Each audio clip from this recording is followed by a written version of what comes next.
So Harsh Reality put out a video the other day wondering if the residents of 1122 King Road were smurfing. And what that is when you have multiple accounts and you put in dollar amounts in those accounts to stay under the limit of the feds to where they watch deposits.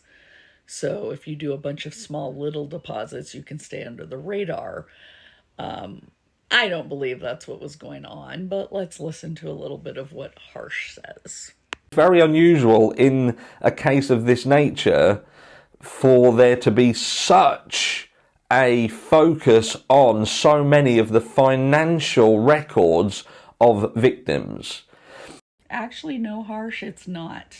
I don't know how they do it over in England, but here in the US, when somebody's murdered, the financials are one of the first things they start looking into because it can give clues. So it's not unusual at all. But look, what we do know is that we had young people who seemingly were doing okay for themselves. We had Kaylee Gonsalves, for instance, driving around in a Range Rover Evoque. Now, I had previously kind of poo-pooed the idea that they were acquired through ill-gotten gains, but I would have to be naive to think that there is not a potential for that to happen. But let me know what you think.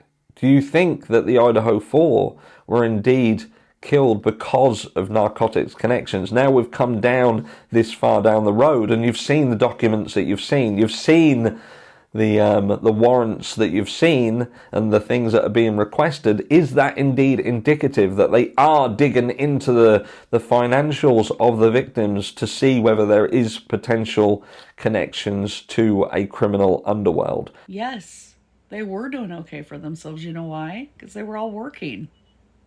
Kaylee, for example, had been working since she was young. If you listen to her parents' interviews, she would do anything to try to make extra money, including doing the dishes, mopping the floor. She worked at a coffee stand in high school. She worked at a coffee stand in college. And then she had also been hired after her internship with Extreme Networks. So she did an internship with them in the summer of 2022. They hired her on. She was actually working for them full-time remotely that fall semester of 2022. If you look at the search warrants, they actually did a search warrant for her computer from Extreme Network. And when she passed away, here is what Extreme Network said.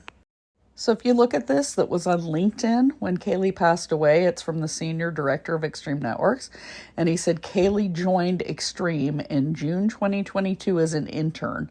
She joined. See, she was working for them. And let me show you the search warrants. So this was the search warrant to unlock her laptop from Extreme Networks. Her dad, Steve, also said in interviews that one of the reasons why she was spending more time at home instead of at 1122 King was because she was working full-time. So she was finishing up her last couple classes at U of I, but she was also working for Extreme. And she found it quieter to work at home than at the college house. Now, as far as the other roommates that passed away, Maddie worked at Mad Greek. Ethan was working at the resort in Priest Lake during the summer, and then also during COVID worked at the Tulip Farm back home in Western Washington. And then Xana had 2 jobs. She was also working at Mad Greek and was also working for a marketing firm through the University of Idaho marketing program. So none of those kids were just sitting around getting money from nefarious sources. They were actually working at real jobs. That's how they were affording things.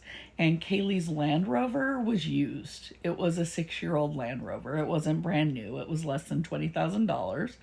Her job with Extreme Networks would have given her enough money to be able to finance that as her first car on a loan. So these kids were not doing anything nefarious. They weren't smurfing money. If we want to talk about the amount of accounts they had, you have to look at those warrants and realize that not all of those were actually like checking accounts. Block, for example, the search warrant for Block is who has Cash App. So you realize these kids had Apple Pay, they had Cash App, they had PayPal. And then college kids get offered extra money to open bank accounts. So let's say you open a bank account and you put $50 in it, that bank might give you $100. So it's feasible to see that college kids would have a couple bank accounts. Then, through their parents, they would likely have savings accounts. And Steve had already said he had set up a retirement account for Kaylee. I count when I graduated from college, I had 3 bank accounts and 4 credit cards. So that's 7 financial accounts. And if I would have had Cash App and PayPal and all those things back when I was in college, I would have easily had 10 accounts or more.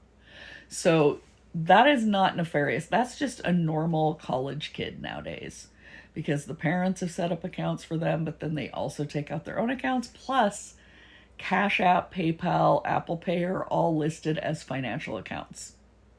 Those are basically transfer accounts or ways to pay for things. That doesn't mean they're hiding any money. So, no, Harsh, I don't think that this was from smurfing.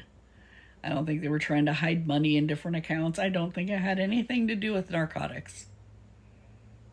There's no indication that it did. Nothing leads to that. I understand people are going to try to say that just because of Xana's mom and Maddie's stepmom, but honestly, there's nothing evidentiary that leads in that direction.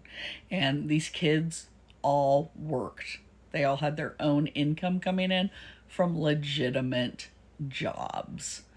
So I feel like going down these rabbit holes is victim blaming, and we really don't need to be doing that.